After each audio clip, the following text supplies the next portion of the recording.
एंडुलेटस एस्पिराटस।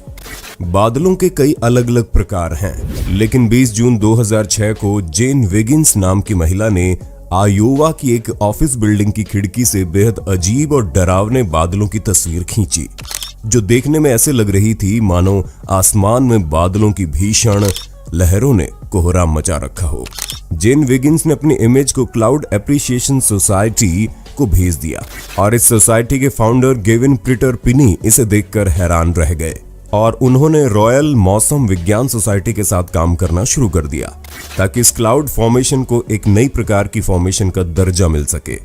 Gavin ने इसका नाम एंडुलेटस एस्पिराटस रखा, जिसका लैटिन अर्थ होता है अशांत और रफ। इसके बाद कई सालों तक कई लोगों द्वारा ऐसी तस्वीर और वीडियो रिकॉर्ड की जाती रही।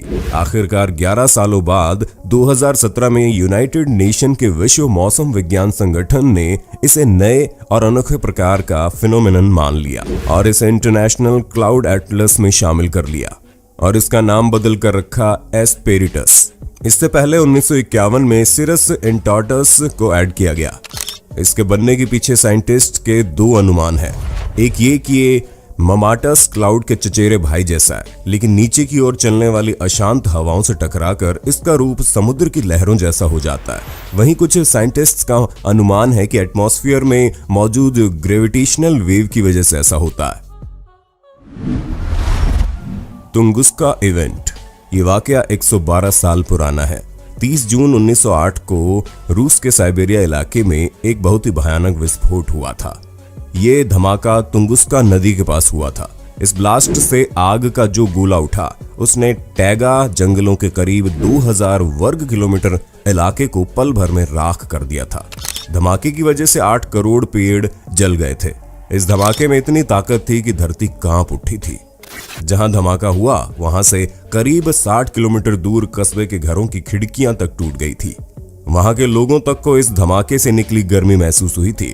कुछ लोग तो उछलकर दूर जा गिरे थे। किस्मत से जिस इलाके में यह भयंकर धमाका हुआ वहां पर आबादी बेहद कम या ना के बराबर थी।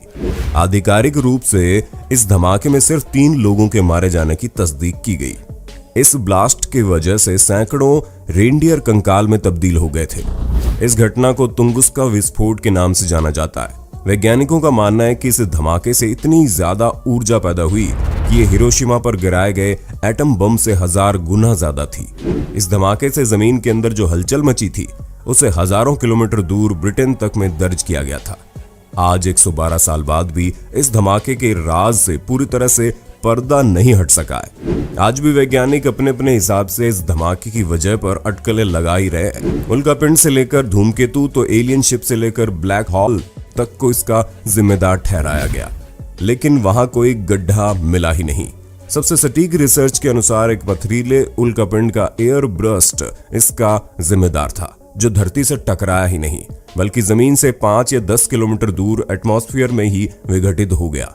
इस टॉपिक को एक्सप्लेन करने में पूरी वीडियो बन जाएगी, इसलिए अगर इस इवेंट को अलग वीडियो द्वारा अच्छे से समझना चाहते हैं तो कमेंट जरूर कीजिएगा। Underground fire. सितंबर 2020 में डेट्रॉइट ऑरिगन में वाइल्ड फायर पर काबू पाने के बाद डॉन टेस्डल नाम के फायर फाइटर ने एक अजीब चीज नोटिस की और इसकी वीडियो बनाकर फेसबुक पर अपलोड कर दी और लोगों को चेतावनी दी। डॉन ने देखा कि आग अब अंडरग्राउंड जल रही थी, जबकि जमीन के ऊपर आग बुझ चुकी थी। इस आग ने पूरे जंगल के रूट सिस्टम पर कब्जा जमा लिया था। डॉन के अनुसार ये हिडन आग न केवल उनके ऊपर जमीन पर चलने वालों के लिए बल्कि उनके पास रहने वालों के लिए खतरा पैदा भी कर सकती है। इससे जमीन खोखली हो जाती है और उसके ऊपर चलने वालों को पता नहीं होता कि अंदर क्या चल रहा है और वो इसके अंदर धंस सकता है। यही नहीं, 1200 डिग्री टेम्परेचर वाली ये आग उसके जूते जलाकर उसको भी जला सकती है। आपको बता दें कि इसी प्रकार की आग दुनिया भर की कई और जगहों में अंडरग्राउंड सालों से जल रही है। इस फिनोमेनन को कोलसिम फायर कहते हैं। होता यह है कि भूमिगत कोयले की लेयर तक आग कई कारणों से किसी तरह पहुंच जाती है, जैसे इंडस्ट्रियल एक्सीडेंट, गैस एक्सप्लोजन आदि, और फिर धीरे धीरे फैलती जाती है क्योंकि माइनिंग आदि की वजह से उन्हें थोड़ी बहुत ऑक्सीजन मिलती रहती है। कहीं दूर क्यों जाना, झरिया झारखंड में पिछले 100 सालों से जमीन के नीचे आग लगी हुई है। जबकि ऊपर हजारों लोगों ने घर बना रखे हैं। यहाँ कोयला खनन बंद होने के बाद उसे बालू से उचित मात्रा से ढकने की बजाय ऐसे ही छोड़ दिया गया है। कई गांवों में घरों की दीवारों से हमेशा जहरीला धुआं निकलता रहता है। ये कभी भी गिर सकती है या फिर जमीन धंस सकती है। एक रिपोर्ट के मुताबिक इसे बुझाने के लिए अब तक 2311 करोड़ रुपए खर्च हो चुके हैं, लेकिन स्थिति हर दिन बद से बदतर होती जा रही है। ये आग स्वास्थ्य और सुरक्षा दोनों के लिए खतरा है। Mysterious death of starfish. 2015 में दक्षिण पूर्वी क्वींसलैंड के मॉरिटन आइलैंड पर टूर गाइड एरिक्सन मिलर ने देखा कि किनारे पर सैकड़ों स्टारफिश मरी पड़ी हैं। एरिक्सन ने यह फिल्माते हुए बताया कि समुद्र किनारे ये दृश्य देखने में जितना सुंदर लग रहा था उतना ही दुखद था। अब जिंदा बची स्टारफिश को उन्होंने वापस समुद्र में फेंकना शुरू कर दिया तो उन्हें जल्दी समझ में आ गया कि इतनी तादाद में ऐसा करना नामुमकिन है।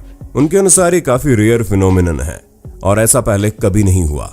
किसी को इसके पीछे की सटीक वजह नहीं पता, लेकिन क्वींसलैंड विश्वविद्यालय के समुद्री जीव विज्ञानी कैथी टाउनसेंड की थियोरी सच के सबसे करीब लगती है कि स्टारफिश में मैटिंग के लिए एक साथ इकट्ठा होने की प्रवृत्ति होती है और अगर तभी वाटर टेम्परेचर चेंज और तेज हवा जैसा मेल एक साथ हो जाए तो ऐसा हो सकता है। लेकिन कई रिसर्चर इस फिनोमिनन को अभी भी रहस्य मानते हैं। Sea food rain. आपने कई अनोखी तरह की बारिशों के बारे में सुना होगा, जैसे 2001 में केरल में आई खून की तरह लाल बारिश, या फिर 2008 में केरल में ही आई मछलियों की बारिश।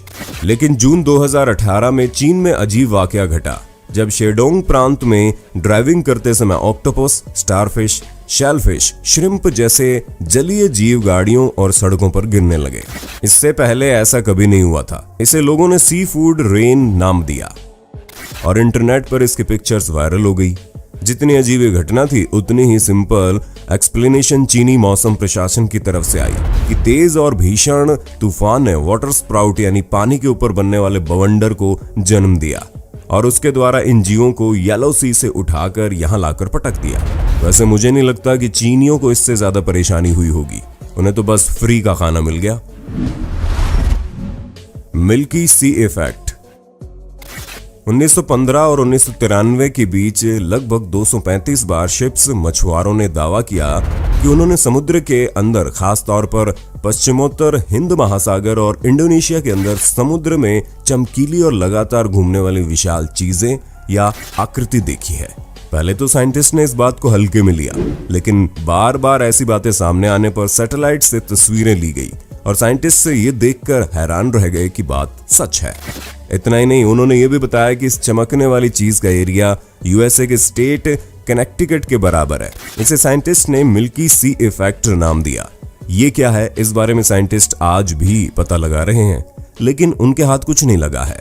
1985 में अरब सागर में एक शोध जहाज ने मिल्की सी इफेक्ट के दौरान पानी के नमूने लिए। उनका कहना था कि ये फिनोमेनन बैक्टीरिया विब्रियो हार्वी के कारण हुआ।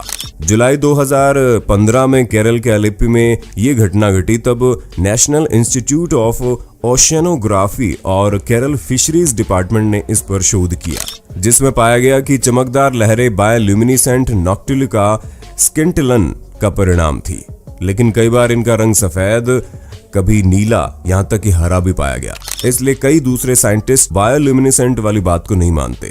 खैर, आने वाले समय में देखते हैं उन्हें क्या मालूम पड़ता है। आप इस बारे में क्या सोचते हैं जरूर बताइए।